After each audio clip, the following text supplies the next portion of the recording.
প্রতিবেশী আরেকটি রাষ্ট্রের ইচ্ছা এবং প্রেসক্রিপশনের ভিত্তিতে বাংলাদেশের মানুষের উপর একটি সংবিধান চাপিয়ে দেওয়া হয়েছিল। নতুন একটি চেতনা তৈরি করা হয়েছিল, যেই চেতনার নাম হলো ৭২-এর চেতনা।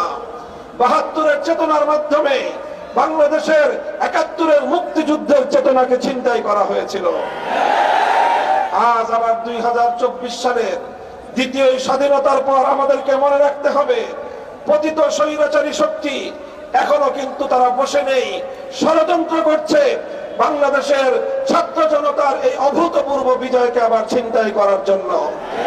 পতিত স্বৈরাচারী শেখ হাসিনার দোসররা প্রশাসন সহ বিভিন্ন জায়গায় ঘাপটি মেরে বসে আছে আমাদের কষ্টার্জিত রক্তের বিনিময়ে অর্জিত স্বাধীনতার এই যুদ্ধকে আবার কলুষিত করবার জন্য। সোচ্চার থাকতে হবে। শেখ হাসিনা